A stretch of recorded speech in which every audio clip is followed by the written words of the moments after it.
Vous imaginez depuis hier 19h qu'on a annoncé ça, tous les réseaux sociaux du monde entier d'ailleurs. Du monde entier, pas uniquement américain.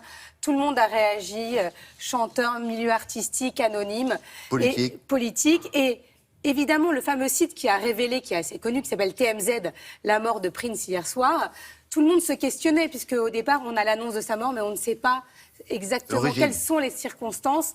On entend beaucoup le mot opiacé, qui est finalement un dérivé de l'opium. Pour ne pas dire le mot opium, on dit opiacé.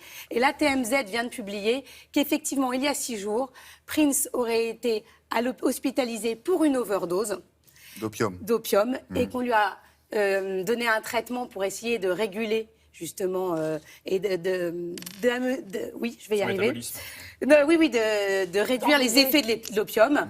Et on lui a dit, voilà, il faut être hospitalisé 24 heures. Et comme il n'y avait pas de chambre assez grande pour lui, on lui a dit, ben non, finalement, moi je repars, soit j'ai une suite, une grande chambre, soit je repars de l'hôpital. C'est ce que dit le site. Ce qu'il a dit 2 jours avant ça. Il a dit au cours d'un concert, il va falloir prier pour moi. C'est très curieux ce qu'il disait dans les jours qui ont précédé. Parce qu'il se sentait déjà pas bien, enfin d'après le site TMZ, en repartant de l'hôpital, il ne se sentait déjà pas bien. Donc ce qu'on a vu d'autre comme hommage, c'est plein de sites qui deviennent violets. Donc ils ont changé leur home, où toutes les lettres sont violettes.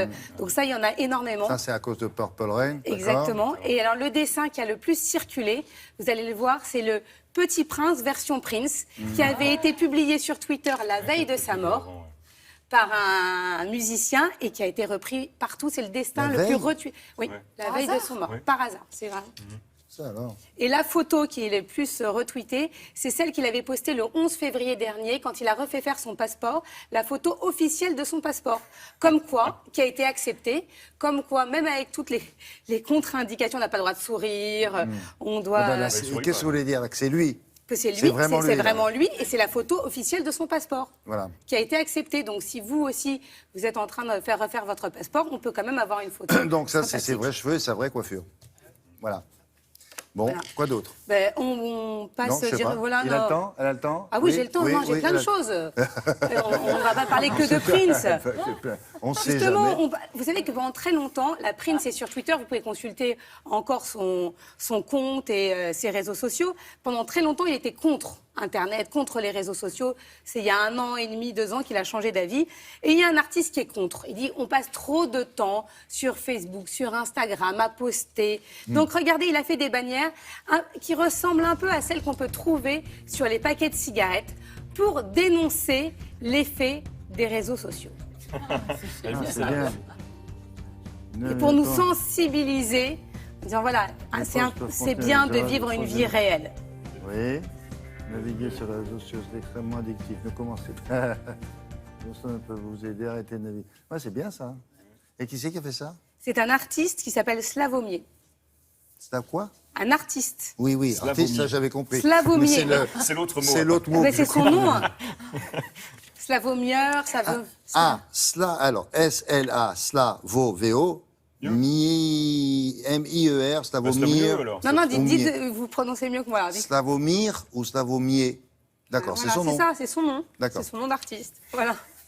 Et on continue, mais si justement ça n'a pas eu d'impact sur vous et que vous avez fait plein de photos sur Instagram, faites-en bon usage. Vous pouvez les transformer en livre de coloriage pour vos enfants. Vous voyez, par exemple, ça c'est la photo qui a été prise et on le transforme en livre de coloriage. Non, ça.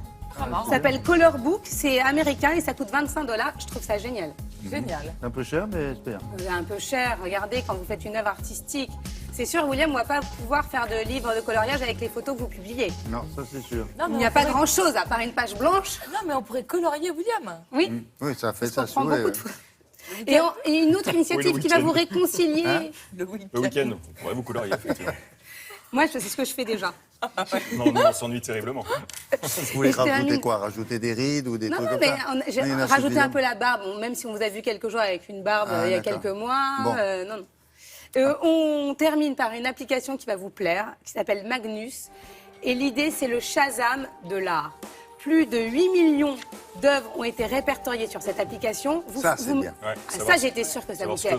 Ça marche. Les œuvres d'art, les tableaux, les sculptures, vous vous mettez devant et vous avez tout sur l'œuvre. Voilà. Et ça, je trouve ça absolument génial. Vous voyez que le web ne fait pas que du mal. Qu'est-ce que vous dites? Ah, vous en aviez rêvé. Ben voilà, c'est fait. Comment ça s'appelle? Magnus. Magnus, tout simplement. Voilà. Ok. Ça vous plaît, ça, Génial. hein? C'est gratuit comme application, c'est quoi? C'est gratuit. Ah oui? Pour l'instant. Eh ben, c'est noté. Œuvre d'art, quelle qu'elle soit. Hein. Quelle qu'elle soit. Après, il y a 8 millions. Après, si elles ne sont pas toutes répertoriées, mais les plus importantes. Ça va, si on connaît déjà 8 millions d'œuvres d'art avec la carte d'identité de chaque œuvre, c'est pas mal. C'est pas mal. On n'aura plus de temps pour colorier. Merci beaucoup, madame, messieurs, mesdames.